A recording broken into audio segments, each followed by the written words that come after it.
শুধু তোমাদের জন্য নয়, তোমাদের পূর্বে যারা ছিলেন যেসব জাতি তাদের জন্য রোজাকে আমি ফরজ করেছিলাম। উদ্দেশ্য একটি, সেটা হচ্ছে তাকওয়া অবলম্বন করা, তাকওয়া অর্জন করা। তাকওয়া কি জিনিস? তাকওয়া হচ্ছে ওমর ফারুক রাদিয়াল্লাহু তাআলা যখন উবাই ইবনে কাব রাদিয়াল্লাহু আনহু জিজ্ঞেস করলেন যে ভাই উবাই, তাকওয়া কাকে বলে? তাকওয়া কি জিনিস? তাফসীর ইবনে কাসির অন্যান্য তাফসীর গ্রন্থে, হাদিস গ্রন্থে বলেন যে ভাই আপনি কাঁটাযুক্ত পথে চলেছেন। বলে হ্যাঁ চলেছি। কাঁটাযুক্ত পথে চলতে গিয়ে আপনি কি করেন? ওমর ফারুক রাদিয়াল্লাহু বললেন যে কাঁটাযুক্ত পথে চলতে গিয়ে আমি আমার শরীর এবং কাপড়কে বাঁচিয়ে সাবধান চলাচল করি। ওমর ফারুক রাদিয়াল্লাহুকে হযরত উবাই ইবনে কাব রাদিয়াল্লাহু তাআলা বললেন, চলার ক্ষেত্রে মুমিনের জিন্দেগিতে চলার ক্ষেত্রে গুনাহ থেকে, অপরাধ থেকে নিজেকে বাঁচিয়ে চলার নাম হচ্ছে তাকওয়া। আমরা আমাদের সমাজের সাধারণ একটি প্রচলিত অবস্থা যে আমরা তাকওয়া বলতে মনে করি একজন মানুষ মাথায় টুপি পরলো, মুখে দাঁড়িয়ে রাখলো, বড় জোর কপাল, তাকওয়া সামনে নিয়ে। কিন্তু আল্লাহ রাসূল বলেছেন ভিন্ন। রাসূল বলেছেন, মুখের দিকে ইশারা করে বলছেন তাকওয়া হাহুনা, তাকওয়া হাহুনা, তাকওয়া হাহুনা। তাকওয়া এইখানে, এইখানে, এইখানে। মাথায় টুপি পরে একজন ব্যবসায়ী যদি ওজনে কম দেয়, দামে একটু বেশি রাখে, তাহলে সেটাকে আমরা কিভাবে দেখবো? আমি আমার কর্মজীবনে বেশ কয়েক বছর আগে গরুর গোশত কিনে আমি মাপ দিয়েছিলাম 100 টাকার দোকানে মাপ দিয়ে দেখলাম কেজিতে 100 টাকা কম। আমি তার জন্য দোয়া করলাম, মাপ করে দিলাম, যে ওটা জিজ্ঞেস করার সময়ও নাই আর সম্ভবও না। জবাব দিয়ে দিলেন, জবাবের দিয়ে লাভ আছে। একজন মুমিন সে মাথায় টুপি দিয়ে মুখে দাঁড়িয়ে রেখে সে 1 কেজি গোশের মধ্যে সে 100 গ্রাম কম দিয়েছে। এটা যদি সে রমজান মাসেই কাজটি করে, তাহলে আসলে রোজার হক সে পালন করেছে। বাংলাদেশে আমরা একটু স্বস্তির নিঃশ্বাস ফেলতেছি এবছর। জানি না এটার পিছনে কিছু কারণ হাত রয়েছে বা কৌশল রয়েছে। প্রতি বছর প্রতিটি জিনিসপত্রের দাম সাধারণ যা থাকে তার চেয়ে কয়েক গুণ বৃদ্ধি করে আগামী 6 মাসে ইনকাম করবে, রমজানের 1 মাসে তা ইনকাম করবে। সেদিন আমি বেশ কিছুদিন আগে দেখেছি একটা শার্টের দাম 450, সেখানে লিখছে 2350 টাকা। 2350 টাকা একটা শার্টের গায়ে কেটে সেটা ঝুলে রেখেছে। সেটা এই যে ভোক্তা অধিকার কেন্দ্রের পক্ষ থেকে তার থেকে গেছে এই জামাটার দাম 2300 টাকা। 2350 টাকার দাম আমি দিতেছি 23,050 টাকা। মানে মানুষকে যেন পাগল বানাই ফেলে। ওদের আচরণটা এমন হয় যে কি বলবে কিছু বলারই না। 1000 বলে 1000 দিব, 5000, 23,000, 10,000 তো বলবো। যার হাতে পকেটে টাকা আছে, অবৈধ টাকা আছে, প্রতিদিন যারা বেতন পায় এবং যারা ব্যবসা করে, এদের সাথে অন্য মানুষ পারবে তারা যে জন্য প্রতি সেই অনুযায়ী কেউ 10 টাকা চাইলে সে 20 টাকা দিয়ে কিনে নিয়ে যায়। ব্যাপারটা হচ্ছে আল্লাহ রাব্বুল আলামিন রমজানের রোজাটা আমরা রোজা রাখি, আমরা কিন্তু ফাস্টিং করি না, আমরা উপবাস থাকি না। আমাদের বিরত থাকা, যদিও রোজা হিসেবে আমাদের সমাজে বাংলাদেশে ব্যবহার হচ্ছে ফার্সি শব্দ, কিন্তু রোজা এবং ফাস্টিং কথার অর্থ হচ্ছে যে উপবাস থাকা, আর সিয়াম কথার অর্থ হচ্ছে বিরত থাকা। তার মানে একজন মুমিন রমজান মাসে সকল প্রকার অপরাধ থেকে, অন্যায় থেকে নিজেকে বিরত রেখে সকল ন্যায়ের পক্ষে সে তার সমর্থন থাকবে, এটাই হচ্ছে তাকওয়া। সেজন্য একজন রোজাদার আমরা বলি সওয়াব কামনার মাস রোজা, আমি বলি একই সাথে রমজান মাস হচ্ছে মুসলমানদের বিজয়ের মাস। 17 রমজান আল্লাহ রাসূল সাল্লাল্লাহু আলাইহি ওয়াসাল্লাম জীবনের প্রথম যুদ্ধ ছিল বদরের প্রান্তর। বদরের প্রান্তরে 313 জন সাহাবীদেরকে নিয়ে আল্লাহ নবী সাল্লাল্লাহু আলাইহি ওয়াসাল্লাম যুদ্ধে হাজির হয়েছেন। রাসূল তার তাঁবুর মধ্যে ঢুকে সিজদা করে বলছেন, আল্লাহুম্মা ইনশিতা আল্লাহ তাআবুদ কুরবান, হে আল্লাহ এই জমিনে আজকে যদি মুসলমানরা পরাজিত হয় তাহলে কিয়ামত তোমার এই জমিনে তোমার ইবাদত করার কেউ থাকবে না। আল্লাহ রাব্বুল আলামিন রাসূল দোয়া করার পরে আবু বকর সিদ্দিক তার হাত ধরে টেনে বললেন, হাসবুকা, আপনার জন্য যথেষ্ট হয়েছে, আপনি যা বলেছেন আল্লাহর কাছে মঞ্জুর হয়ে গেছে। রাসূলকে যখন নিয়ে যাচ্ছেন, রাসূল বলছেন, সাইয়্যিদুল জামাল কবর, যে আমাকে এইমাত্র জিবরাইল জানাই গেলেন যে ওরা দলে বলে একত্রিত হয়ে আসবে এবং তারা দলে বলে তারা পিছন ফিরে পালাতে থাকবে। তারপরে কিতাবুল মাগাজির মধ্যে বুখারী শরীফের সহিহ বুখারীর মধ্যে আছে রাসূল সাল্লাল্লাহু আলাইহি ওয়াসাল্লাম বলেন, এইখানে আবু জাহেলের দেহ থাকবে, এইখানে অমুকের দেহ, রাসূল বলে দিয়েছেন ঘটনা শুনে। তাই হয়েছে সেই যুদ্ধ ছিল মুসলমানদের বিজয়। সেই দিন যদি মুসলমানরা পরাজিত হতো, আজকে ইফতার মাহফিল আপনার কথায় আমাদের কোনো পরিস্থিতি থাকতো না। আল্লাহ রাব্বুল আলামিন মক্কায় মক্কা বিজয় হয়েছে 24শে রমজান।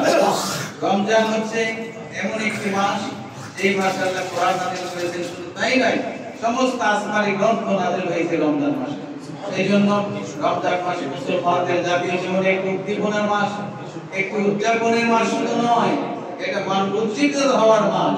মুসলমানরা এই মাসে তারা উজ্জীবিত হবে, ঈমানের বলে বলিয়ান হবে, তাদের মধ্যে ঈমানের যে দাবি সেটা পূরণের জন্য তারা প্রস্তুতি গ্রহণ করবে।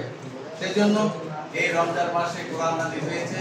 আল্লাহ রাব্বুল আলামিন বলেন, রমজানের সেই কোরআন হচ্ছে এমন কোরআন যে হুদাল লিন-নাস, তামাম দুনিয়ার সকল মানব জাতির জন্য, সকল মানব জাতির জন্য কোরআন হচ্ছে একটি গাইডলাইন। আমি বলবো যে কোরআন গাইডলাইন দিলে আমরা মুসলমান, আমরা কোরআনকে মানি। অমুসলিমরা তারা কি করবে? আমি অনেক আমার ক্ষুদ্র গবেষণা আমি দেখেছি, অমুসলিমরা ওই ইসলামের আল্লাহর অনেক আদেশ ইচ্ছাই হোক তাওয়ান আর কাওহার আও কারহান, ইচ্ছাই হোক অনিচ্ছাই হোক, তারা আল্লাহর আদেশ কিন্তু মেনে চলে। এক্সাম্পল, আমরা রোজা রাখছি, ওরা কি করে? ফাস্টিং করে। ফাস্টিং মানে উপবাস। জাপানের একজন ডাক্তার, বিশিষ্ট ডাক্তার ওশিনুরি তিনি 2016 সালে এই ফাস্টিং এর উপর গবেষণা করে এটার নাম দিয়েছেন অটোফেজি। অটোফেজি মানে নিজেকে নিজে খাওয়া। আমি যে সকাল থেকে ভোর রাত থেকে খাচ্ছি না, আমি তো চলছি, কিভাবে চলছি? আমার শরীরে যে মরা যে কোষগুলো আছে, যেটা আমার শরীরে উপকার করে না, চর্বি আছে, এগুলো গলে হয়ে ওটা ডাইজেশন হয়ে কিডনিতে চলে যায়, লিভারে চলে যায়, শরীরের অ্যাজিটিস কাজ করতে থাকে। তার মধ্যে দিয়ে আমার শরীরটা হালকা হয়ে যাচ্ছে, শরীরে অপ্রয়োজনীয় যে ময়লাটা ফেলে যাচ্ছে, এটাকে ইংরেজিতে বলা হয় অটোফেজি, নিজেকে নিজে খাওয়া।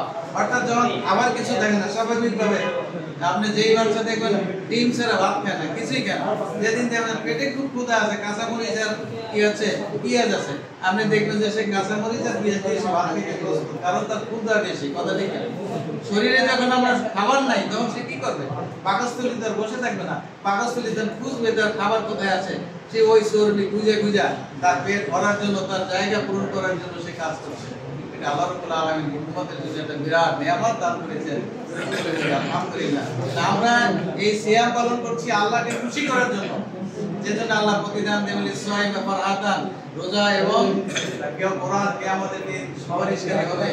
আল্লাহ রাসূলের সুসংবাদ আমাদেরকে দিয়েছেন।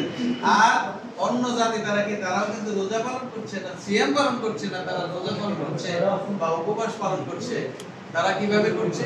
তারা ফাস্টিং করছে, তারা উপবাস থেকে নিজের স্বাস্থ্য ভালো থাকার জন্য, সুস্থ থাকার জন্য আমার আলটিমেট কি হচ্ছে? আলটিমেট আমরা আল্লাহর আদেশকে পালন করার জন্য যে কাজটি করতেছি, তারা সুস্থ থাকার জন্য সেই কাজটি করছে। নীতিগতভাবে নিয়মগতভাবে কিছু পার্থক্য আছে, কিন্তু আলটিমেট তারা কিন্তু আমাদের কোরআনের আদেশ কিন্তু মানছে। নাম্বার 1। নাম্বার 2, যদি আমরা যে নামাজের কথা বলি, আমরা নামাজ পড়ি, ওরা নামাজ না পড়লো। আমার দু একজন কলিগের সাথে হিন্দু আমার কথা হয়েছে, তারা রাত্রিবেলা খাওয়ার পরে, আমার এক কলিগ ছিল হিন্দু, ইংরেজি টিচার ছিল স্কুলে, বললো যে আমি রাত্রিবেলা খেয়ে আধা ঘন্টা বসে থেকে জিজ্ঞেস করলাম লাভ কি? বলে যে কেউ যদি আধা ঘন্টা সময় ওদের খাবারের পরে রাতে কেউ বসে থাকে, আপনারা যেন বসে থাকেন, ওইরকম বসে থাকে। আমার দেখা থেকে ছোট বাচ্চা, ও দেখে বাবার পাশে বসে জিজ্ঞেস করলাম কি লাভ? এই কাজটি যদি কোনো মানুষ নিয়মিত করে, তার সমস্ত মাইলস্টোন হয় না, অর্শ রোগ হয় না। জানি যে অর্শ রোগ কিন্তু একেবারে ছোট রোগ না, কাউকে কঠিন ভাবে মৃত্যু হয়। আমার ছাত্র জীবনে আমাদের এক ছাত্র ভাই অর্শ রোগে মৃত্যুবরণ করে। কোনদিন কাছে আমরা ছাত্র তখন মানে বুঝতেও পারে না কিভাবে কি হয়ে গেল, ব্লিডিং এত হয়েছে, সে তার লাশ পাওয়া গেছে, আমরা তার জানাজা করেছি। তাইলে সে অটোমেটিক সেই বাহ্য শোক থেকে মুক্তির জন্য সে বসে থাকে। আমরা প্রতিদিন 29 টাকার মতো নামাজ পড়ি, 17 রাকাত ফরজ, 12 রাকাত সুন্নাত পড়ি, এছাড়া সফর করি, ফজর করি, যে প্রতি 2 রাকাত পর পর আমরা বসি। এই জন্য আমাদের উপকার শারীরিকভাবে হয় কি হয় না? আমি একজন একটা সেম টাইম আমি একজন ডাক্তার, আমি একজন হোমিওপ্যাথিস্ট, কিছু গবেষণা আমার আছে। সেই কারণে একজন মানুষ যখন রোগ চিন্তা করে, চিন্তা করার সাথে তার সবচেয়ে মেডিকেল সায়েন্স বলছে সবচেয়ে বেশি তার ব্লাড সার্কুলেশন হয় যখন সে সিজদায় থাকে। আল্লাহ রাব্বুল আলামিন বলেন যে রাসূল বলেন যে আমাকে আল্লাহ 7টি অঙ্গ দিয়ে সিজদা করতে আদেশ করেছেন। আমরা 7টি অঙ্গ দিয়ে আল্লাহকে সিজদা করি, আর অমুসলিমরা কেউ যদি ওইটাকে ওভাবে না করে সুস্থ থাকার জন্য মাথায় মাটি লুটিয়ে পড়ে, তাহলে সে তার ব্লাড সার্কুলেশন হওয়ার ফলে তার প্রেসারে রোগে, তারপরে কি যাদের স্ট্রোক করার সম্ভাবনা থাকে, হার্ট অ্যাটাকের সম্ভাবনা থাকে, তাদের অনেক রোগেরই নির্বাহ করা সম্ভব। তো সেই জন্য অমুসলিমরা এই কাজগুলো করছে কেন? তারা করছে সুস্থ থাকার জন্য। এবং বছর দিক আগে ইংল্যান্ডের একজন গবেষক তিনি আবিষ্কার করেছেন 5 দিন বেশি করে খাও, 2 দিন উপবাস থাকো। কোন দিন? মানডে আর থার্সডে। দেখা যাচ্ছে হিসাব করে যদি আল্লাহ রাসূল সাল্লাল্লাহু আলাইহি ওয়াসাল্লাম সোমবার বৃহস্পতিবার রোজা থাকতেন, সেই গবেষক একজন খ্রিস্টান মানুষ তিনি উপদেশ দিয়েছেন যে সোমবার আর বৃহস্পতিবার আপনারা ফাস্টিং করেন, আর বাকি 5 দিন বেশি করে খান। তাহলে দেখা যাচ্ছে ইচ্ছায় হোক অনিচ্ছায় হোক তারা আল্লাহর আদেশ পালন করছে। এর সাথে যদি ঈমান থাকে তাহলে দুনিয়ায় তারা শান্তি পাবে, আখিরাতে নাজাত পেয়ে যাবে। সেই জন্য আসুন আমরা কোরআনের কাছে যাই। আমরা এই কোরআনের মাসে সকলে যারা কোরআন পড়তে পারি বা পারি না, সকলে আমরা কোরআন বুঝে অর্থ সহ পড়তে রাজি আছি নাকি বলেন? আমরা জীবনে একটা লক্ষ্য রাখি যে সমস্ত কোরআন 1 বছর বা 2 বছরের সমস্ত কোরআন অর্থ সহ করব। এই নিয়ত আমরা করতে পারি নাকি বলেন? এই নিয়ত করার সাথে সাথে কিন্তু গ্রেস মার্ক দেওয়া হয়ে গেছে, নাম্বার সব কিছু দেওয়া হয়ে গেছে। আমরা ইচ্ছা করি আমরা এই কাজ থেকে আল্লাহ আমাদের তৌফিক দান করুন। আসসালামু আলাইকুম ওয়া রাহমাতুল্লাহ।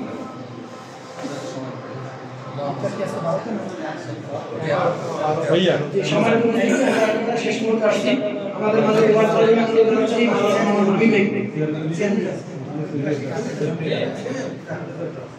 اللهم صل على محمد وعلى ال محمد كما صليت على ابراهيم وعلى ال ابراهيم انك حميد مجيد. اللهم بارك على محمد وعلى ال محمد كما باركت على ابراهيم وعلى ال ابراهيم انك حميد مجيد. اللهم امين.